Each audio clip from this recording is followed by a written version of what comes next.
Chapter 9. Robiac Caesara, Space-Soaring Nuisances. Must have fallen for me or something, Entriua thought as he looked askance at Kite's emotionless mug, 'cause I can't seem to shake him.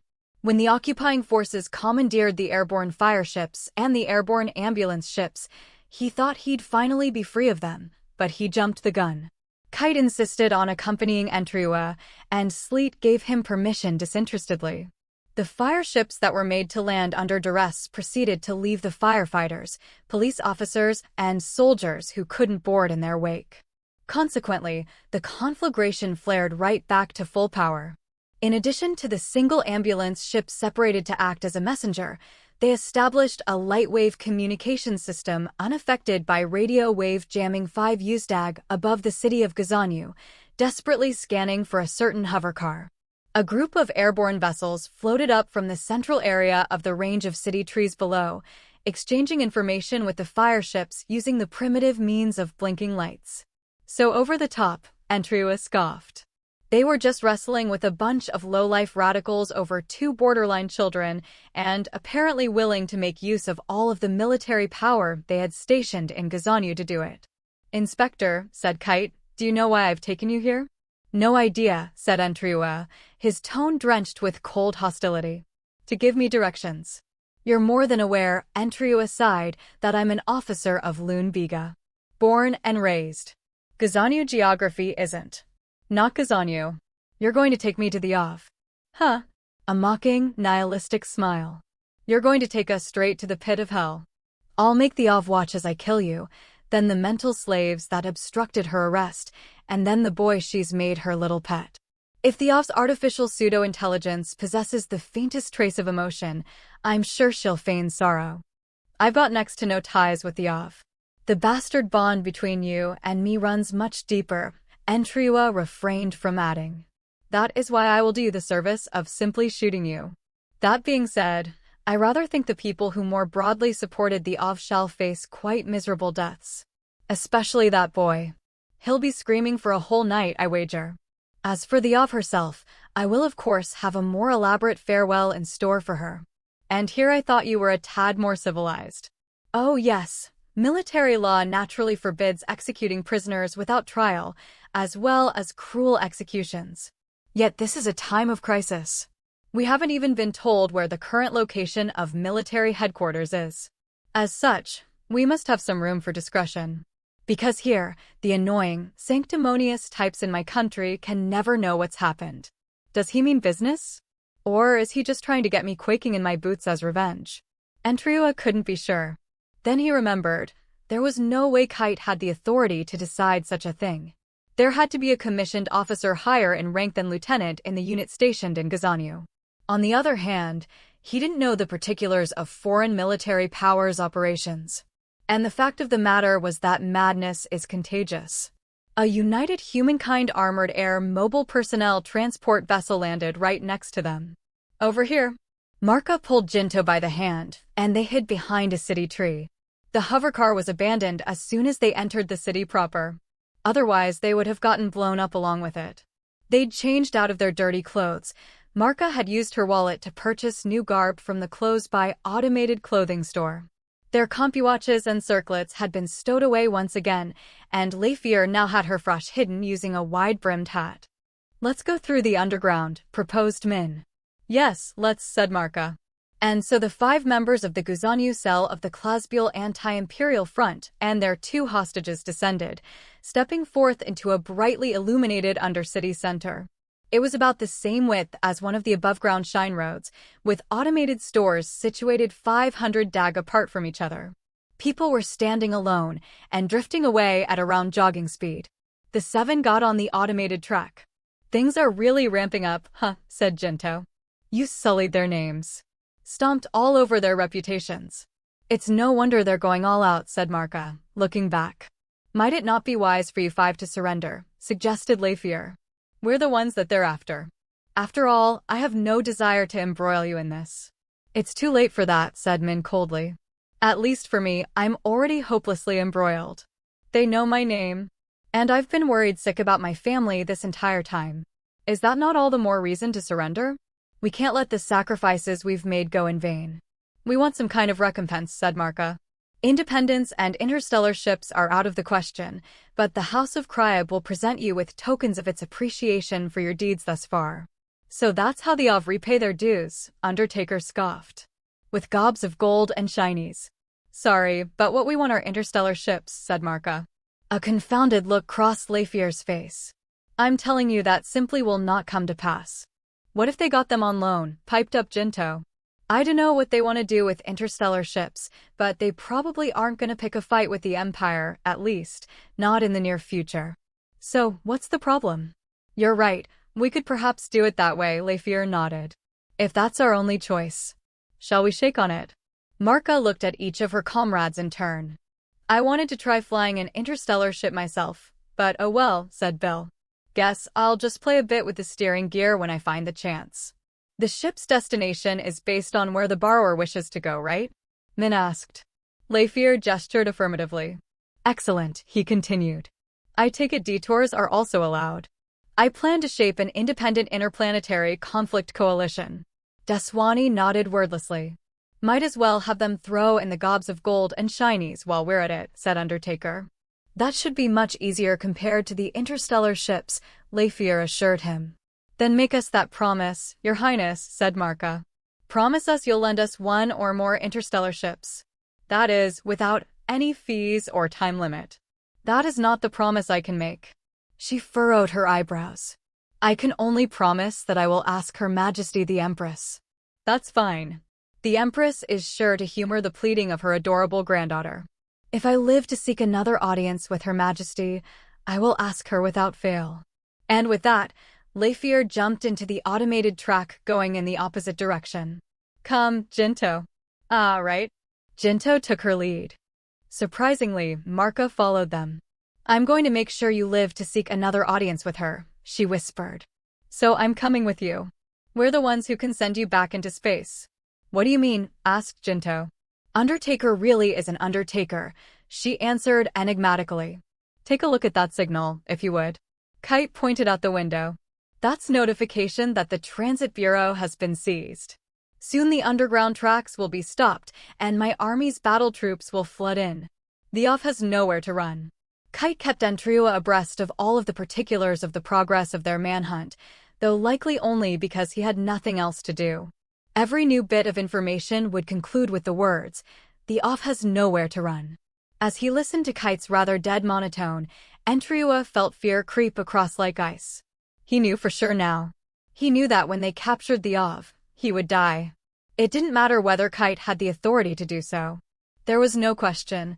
As soon as he heard news of the Ov's discovery, he'd take the fireship to the scene and gun Entriua down with total glee. He looked down. Fires were raging all over the streets.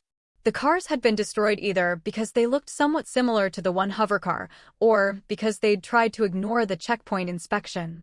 He could even see the flashes of gunfire. Civilians are hereby informed. The air-mobile tanks were blaring their heavy-handed broadcast as they made their sweeping motions. That they're to aid in our search. You must answer any and all questions with the whole truth. In addition, if you spot suspicious persons, notify the nearest soldier.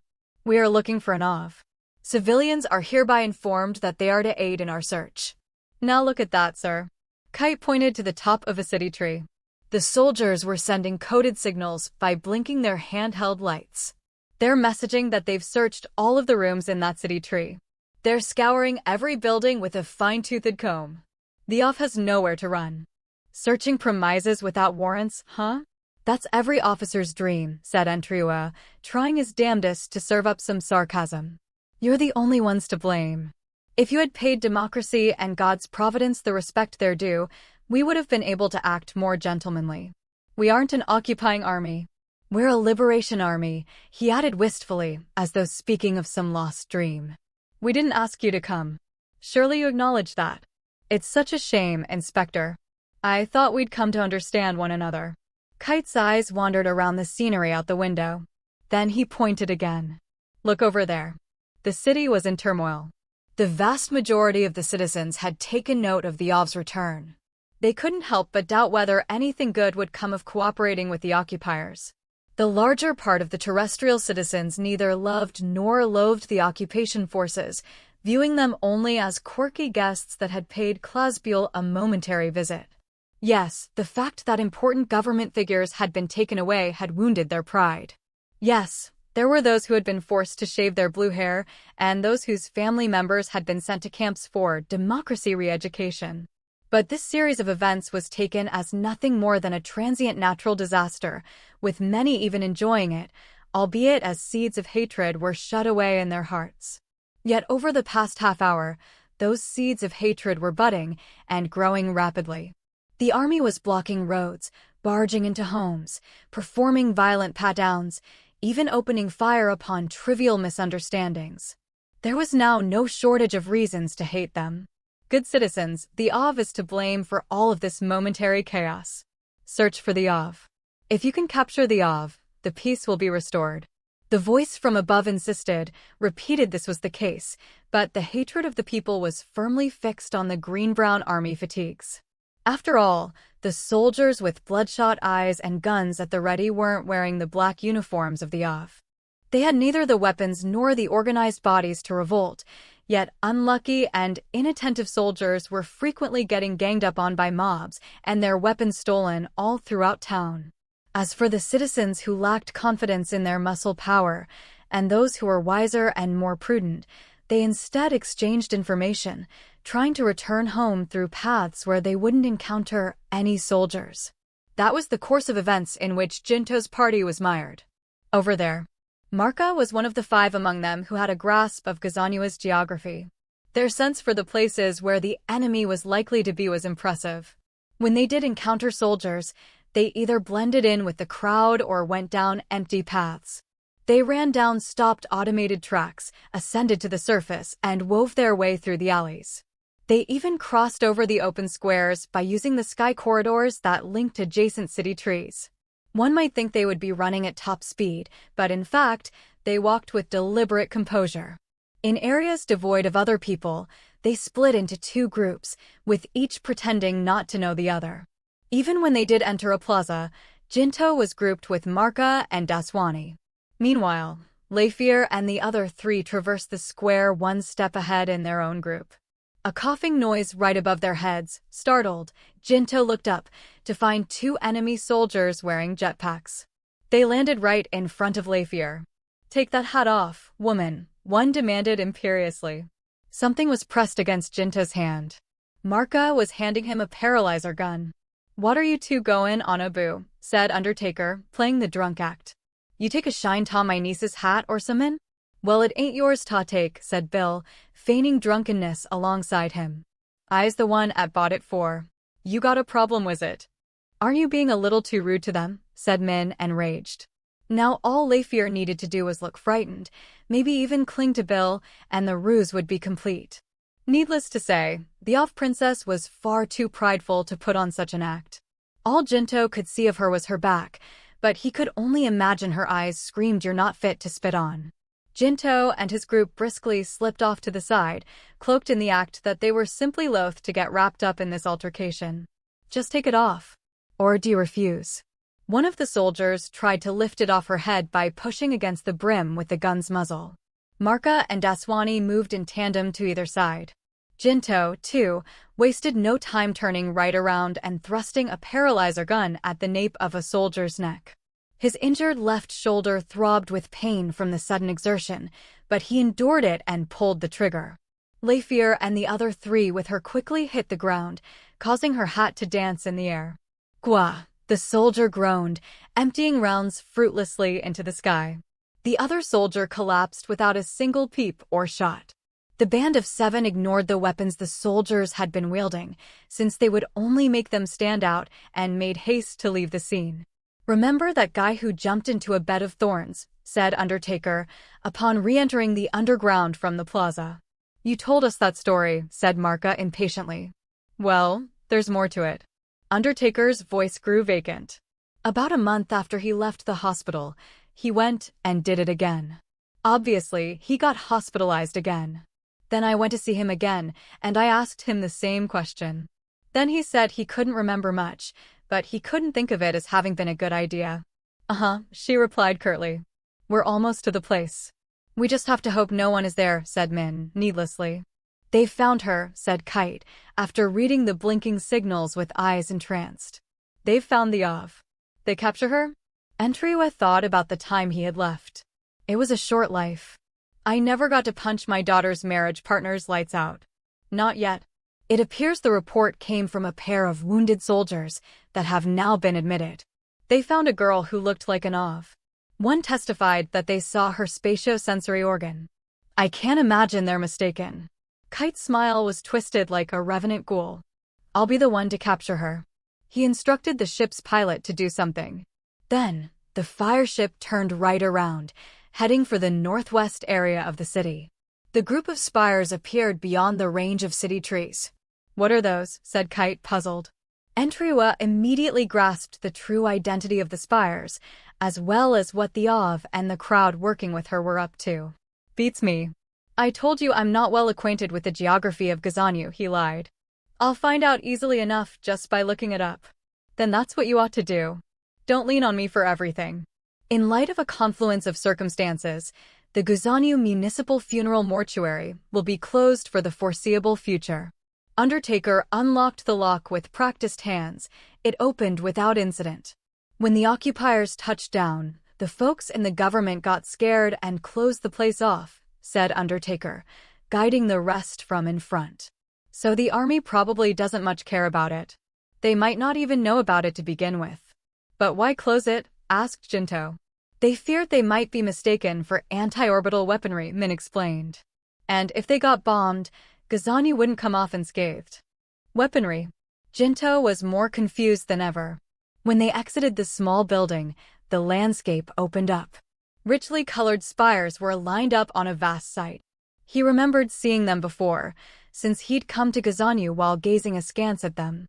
I've been wondering what they were ever since then, said Jinto, viewing them once again as he quickly paced along the long corridor.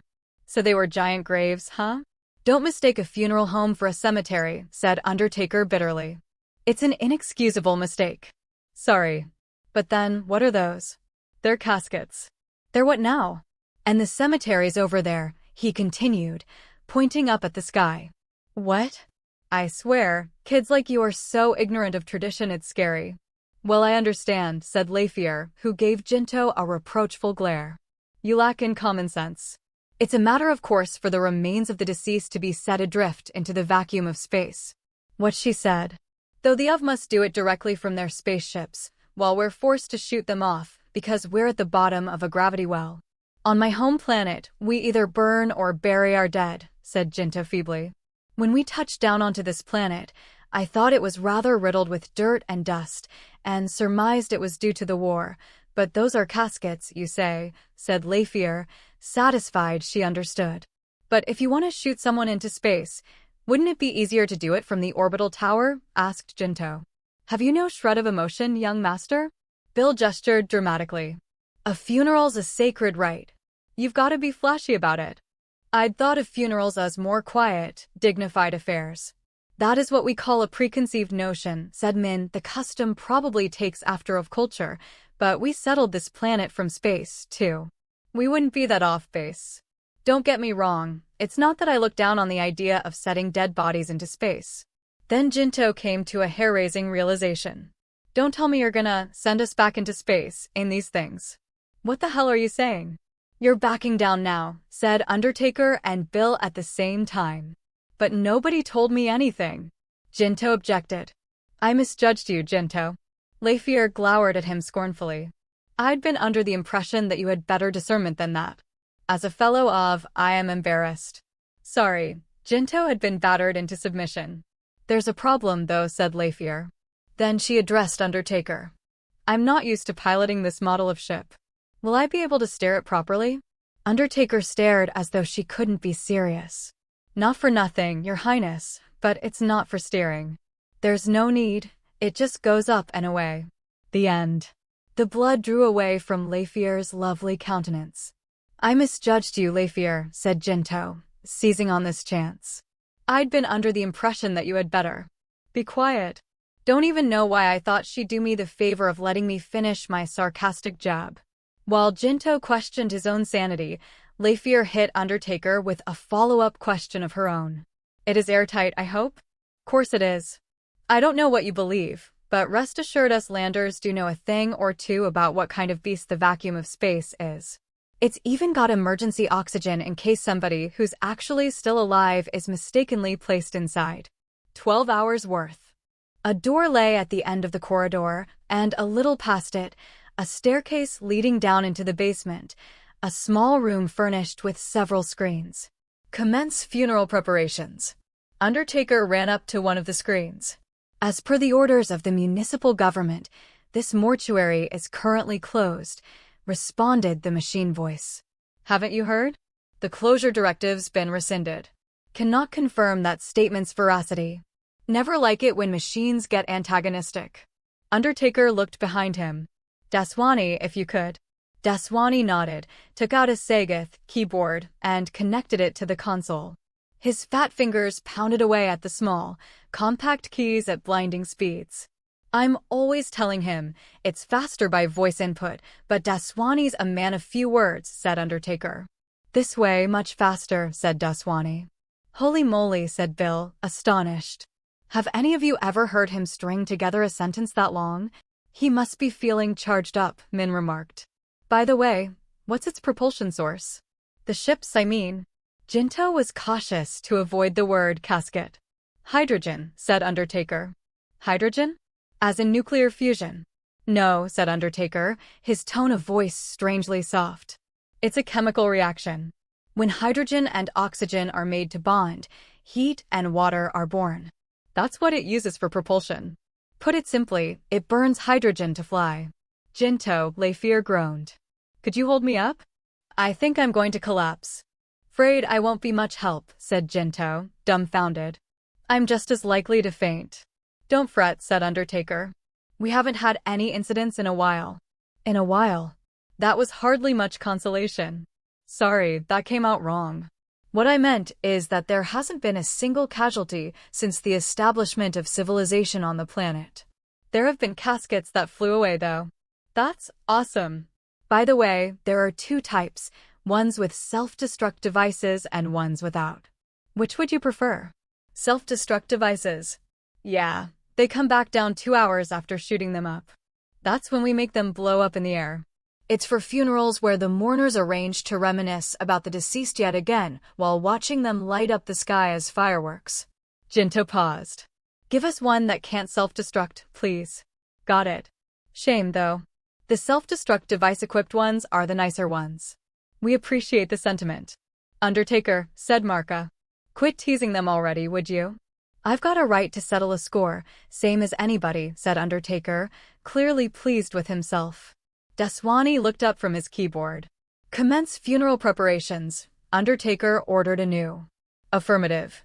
Please input the name of the responsible funeral director. Undertaker slid his wallet into the console's groove. Please confirm your identity. He peered into the console's small window for the retinal scan. Qualification to perform funeral service recognized. Please begin the necessary procedures.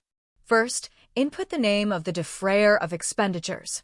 The funeral director will pay in their stead. Affirmative. Undertaker gave Leifir a grin. Be sure to pay me back, all right? Okay, nodded Leifir. Next, please provide your interment authorization code. He inserted a string of numbers using a mobile terminal. From now on, you guys are one big temple. No doubt they're gonna throw a fit at the real Big's funeral, poor old man. Interment authorization code recognized. Next, please input the desired trajectory.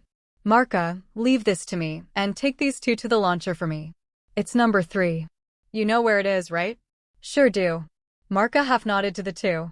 Let's go, Fee Lartner, Lonnie Yarluk Dryor. Inspector Entrua's cold eyes watched as Kite fumbled with the unfamiliar Imperial-make computer terminal in his attempts to extract information. Entrua's unwillingness to help aside, the man could have asked the nearby firefighter to teach him how to use it, but it appeared Kite could no longer trust any and all Clasbulians. When at last Kite had translated the information he wanted using his own device, he looked stunned. Why didn't you tell me about Clasbule-style funeral rites? You didn't ask. Entriua tensed and braced for impact. Yet Kite stopped it, clenching his fist. Then he burst into a howling fit of laughter. As though she could escape that way. The off has nowhere to run. He slapped the shoulder of a soldier aboard the ship and issued instructions. That soldier proceeded to flash a signal using the blinking light method. A red light above the entombment door of launcher number 3 was on. Fueling and servicing in progress. Please wait. In front of the door lay an exquisite, brand-new coffin on a dolly tray. The launcher cylinder was below ground. It's to protect the city from the blast impact, explained Marka. Bill, who'd come with them, had this to say, when I was a kid I watched a bunch launch from above ground. But then the city expanded, and they moved them underground. Weird spiel, but hey, Undertaker was the first to share a weird spiel. I just thought of something, said Jinto, who'd stumbled across yet another seed of worry. Is there a chance the Star Forces will mistake it for a weapon of attack? A ship that moves burning hydrogen as fuel? Lafier crinkled the gainly curve at the upper base of the bridge of her nose. You may just make me die of laughter. Guess you've got a point. You needn't guess. Besides, my CompuWatch will be emitting a friend or foe identifier signal. And there can't be any EM bugs above the stratosphere. Sounds good, then. You're such a worrywart, Jinto. Careful, Lafier. You yourself were looking blue in the face earlier. I have now steeled myself. I trust these individuals. We're honored, Marka smiled. Hey, it's not like I don't trust them. Marka, Min shouted through the loudspeaker. They're here. But no need to worry. It's just the fire ship from before. We can prepare to launch within a minute's time. What are you guys gonna do after launching us? They might come for you. We've some leeway on that end, grinned Marka. So we'll be just fine. We were born and raised in Gazanyu. We'll never fall into the hands of a bunch of bonehead interlopers. What you should be worrying about is the danger you'll face after you lift off. The thing isn't armored, after all. Be careful. Thank you. But how exactly are we supposed to be careful when it can't be steered? I've heard the Avar are religious. Are you? Asked Marka. No, the abrupt question took Jinto aback, but he answered honestly. My family's been Presbyterian Christians for generations. Not that I'm that devout. Then there is something you can do. Marka put a hand on Jinto's shoulder in encouragement. Pray, is backup still not here? Kite snarled. By Entriua's count, this was the 5th time he'd asked. They're here, reported the soldier, relieved. 5 airships had reached the mortuary, swapping blinking light signals in a bustle of activity. Only 5? Kite seemed displeased. But the area is so vast. And they're unarmed transport ships, are they not?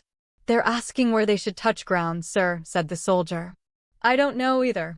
We have no other option but to search for one that's readying for liftoff. Destroy it on sight. But since Gazania Mortuary made use of underground launchers, the spires were essentially nothing more than casket rockets, the bullets to be fired, as opposed to the shooters. Of course, Entrua knew this, but he chose to remain silent. Come on, Av, you've got to be quick. Get on out of here. If he was going to be killed no matter what, he wanted to at least witness the occupiers get outwitted and outmaneuvered before he bit the dust. The indicator light switched from red to blue. Interment preparations complete. Hurry. Liftoff in 30 seconds. Min announced through the loudspeaker. Don't forget about our interstellar ships, said Marka, pointing to the coffin. I won't. I promise I will ask. And so Lafier laid herself into it. You too, young master, urged Bill. Right. Thanks for everything. You'd better return the favor. Jinto lay sprawled beside her. The coffin got sucked into the door, and each of its 3 layers of hatches closed one after the other. The interior was pitch dark. The indignity, Lafier muttered. To be forced to ride a ship with neither outboard frocross nor a control glove. It's not even a ship, said Jinto, as a reality check. It's a casket. A casket. A pause. You've taken a sudden turn for the repellent. Get back from me. Don't be like that, it's so cramped in this thing. Ow. Hey, I'm wounded here. It's just a scratch, she intoned ruthlessly. I lied. Don't you know that I do that sometimes? Ow. Stop, Veer. The coffin began vibrating. There. Kite's eyes reeled wide, staring at the spire rising gradually from below ground. What are you doing? Why aren't you shooting? Don't you see it? The 5 air-mobile military personnel transport vessels dispersed, alighted on the spire's threshold, and deployed their troops. A flash signal. The soldier in the assistant steerer's seat leaned over the console and began making the landing lights blink. But the casket rocket's majestic climb continued unabated even as they maneuvered. Finally, the empennage reached above ground. The blast winds sliced across the surface. Several soldiers could be witnessed hurtling through the air. The casket rocket steadily picked up speed as it rose. Eventually, the fire ship briefly came face to face with it. Smash into it. Ram it. Kite demanded madly. However, it was a firefighter who'd been compulsorily conscripted that was steering. There was no way they'd comply with an order that meant certain suicide. Even a soldier in the occupying army might doubt the validity of the idea. Contrary to orders, the steerer caused the fireship to withdraw for fear of getting caught up in the rocket's shock waves. Kite nearly slipped down and out of the window as he began opening fire himself. Why isn't anyone calling for backup, damn it? What are the anti-aircraft units doing? Bombard them. Shoot that flying nuisance down. Vroom. Hot winds blew in through the open window, and the aerial fireship shook. Entriua promptly braced his head against the back of the seat in front of him. Even Kite wasn't so crazed that he neglected to block against the shock waves with his arms. When Entriua looked up, he saw the casket rocket had already reached high into the sky, its propulsor flames like a flower blooming in the night. Damn it, damn it. Kite opened fire again. At last, fire opened from the surface. But it was too late. The casket rocket had already reached well into the stratosphere. Like a phoenix glaring down at the lowly lower realm, its propulsor flames made nothing of the fruitless gunfire. It's no use, said a soldier in a cold tone. The flying nuisance has become a space-soaring nuisance. As soon as Entriua heard those words, the urge to crack up rose from his insides and broke through to his lips. He threw his head back and roared with laughter. He hadn't felt this invigorated in quite some time. The fear he might get murdered did flit through his mind, but it couldn't suppress the primal need to laugh. Damn it to hell, Kite cried tearfully. Why?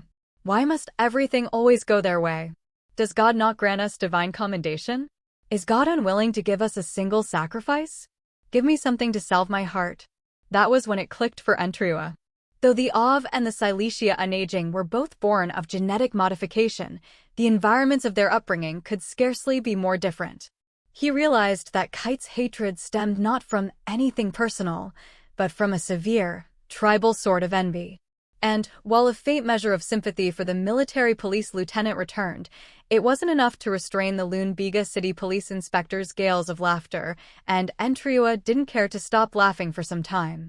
The destruction of the materials depot at 38 degrees 11 minutes east longitude, 52 degrees 24 minutes south latitude, has been carried out to completion, reported Kvatis. Next.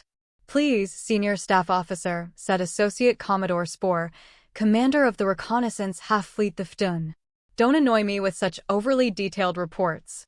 But Commander, I'm leaving the cleanup campaign of all ground targets to you.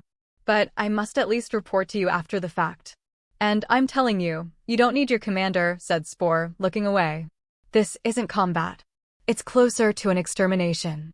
Can't argue with that. Kvatis, for his part, was beginning to regret having proposed this strategy. There were 15,000 people under the military command of the troops stationed in Klasbul on the transport vessels that they'd captured in Svogov Marquisate Astrospace, and the ship's memory drives hadn't had their information deleted. That was why they had been releasing 300 million EM bugs across city centers. EM bugs were nanomachines that, upon receiving radio waves of a certain wavelength, emitted pure noise at the same wavelength. And though the generating power of each individual bug was weak, together they made for an energy output not to be underestimated. Once UH-made EM bugs were released, it was impossible to stamp them all out in a single swoop. As such, the Star forces couldn't stop the radio jamming with great ease, but nor could the enemy themselves.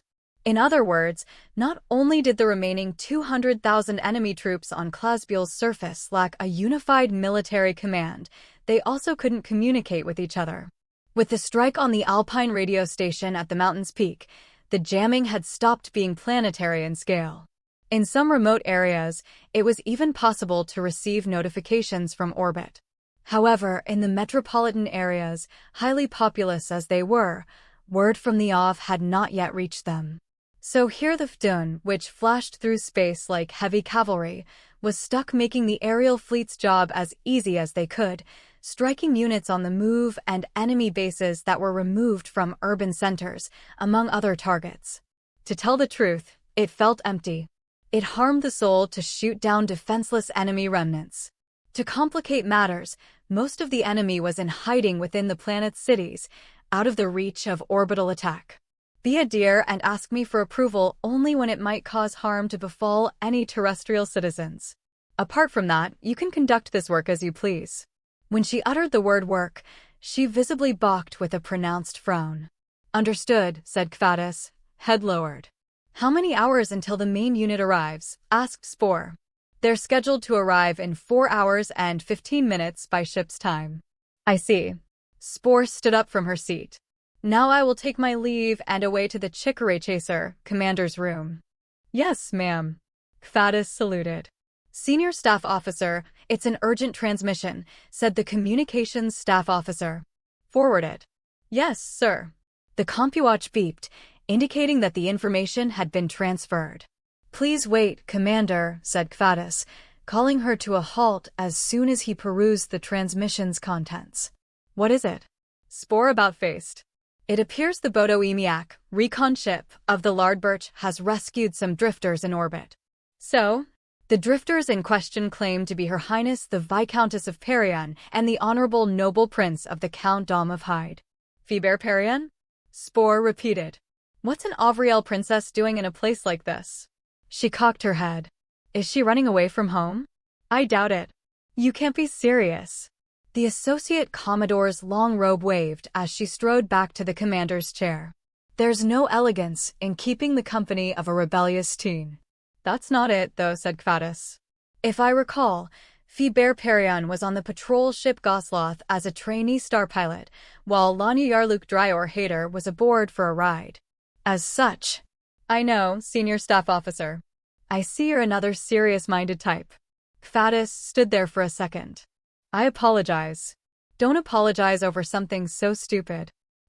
Paul, yes, ma'am. In any case, it's a miracle she managed to survive on a terrestrial world. How are they doing now? They're still aboard the recon ship. The captain of the Lardbirch is asking what we should do. I believe we should have them come to this vessel directly.